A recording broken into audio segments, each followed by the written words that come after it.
पर्वत सी पिघलनी चाहिए, हो गई पीर पर्वत सी पिघलनी चाहिए, इस हिमालय से कोई गंगा निकलनी चाहिए। मेरे सीने में नहीं तो तेरे सीने में सही, हो आग कहीं भी मगर आग जलनी चाहिए। और आज श्री प्रशांत किशोर जी का इस पदयात्रा करने का मकसद सिर्फ हंगामा खड़ा करना नहीं, बल्कि इनकी कोशिश है कि पूरे बिहार की सूरत बदलनी चाहिए, पूरे बिहार की सूरत बदलनी चाहिए। आज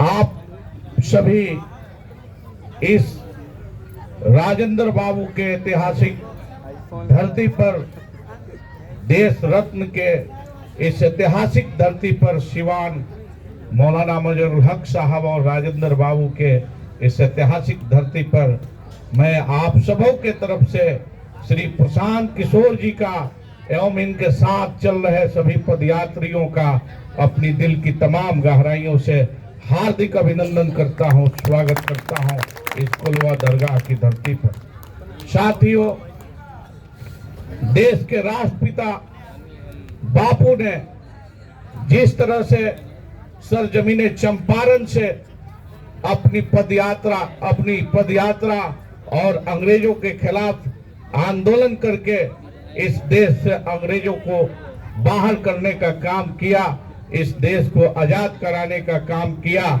आज ठीक उसी तरह से हमारे बीच बिहार के मिट्टी के लाल श्री प्रशांत किशोर जी दुनिया के तमाम सुख चैन को त्याग करके आज लगभग 140 दिन बीत चुके हैं, इनको पैदल चलते हुए, पद यात्रा करते हुए, पद यात्रा करने का इनका मकसद क्या है।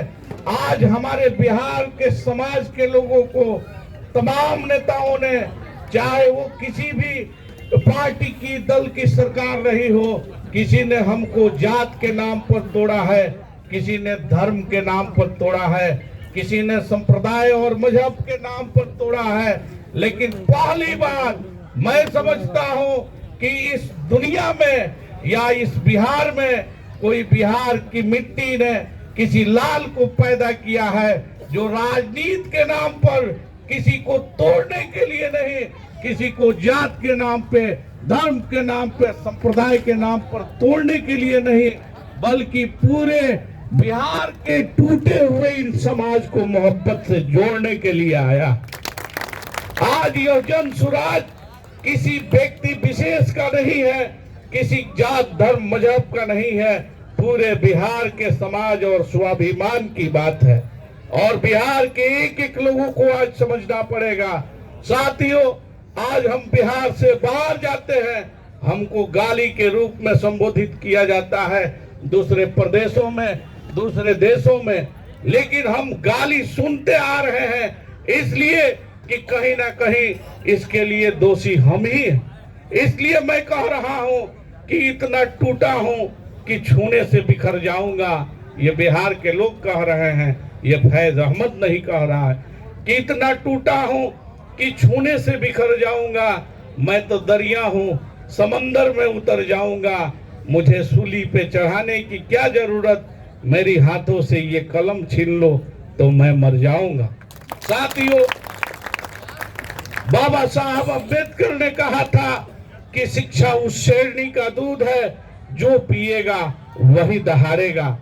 मेरे साथियों, आज हमारे बिहार में जो शिक्षा की व्यवस्था है, आज इतनी घटिया शिक्षा मिल रही है कि हमारे बच्चे गुणवत्तापूर्ण शिक्षा से वंचित रह रहे हैं और समाज में अपने आप को जिस तरह से स्थापित करना चाहिए, पूरे देश और दुनिया में जिस तरह से स्थापित करना चाहिए, शिक्षा के अभाव में नहीं कर पा रहे हैं, क्योंकि सरकारें बेहतर शिक्षा देने में अभी तक विफल साबित हो रही है।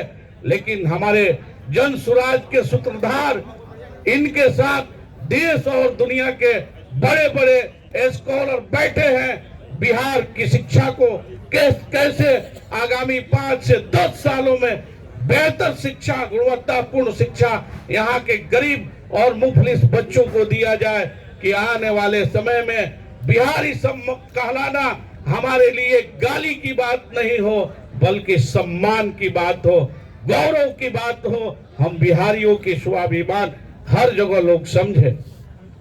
आपको मैं बताना चाहता हूं कि आज जो यह जन सुराज आपके सामने दिख रहा है, जन सुराज एक नारा है और भावी इतिहास हमारा है। दोस्तों, जिंदगी में वक्त मिला है तो कहानी नहीं इतिहास लिखना है और बन के जन सुराज का अंग अपनी किस्मत अपने आप लिखना है, अपने बच्चों की किस्मत अपने आप लिखना है।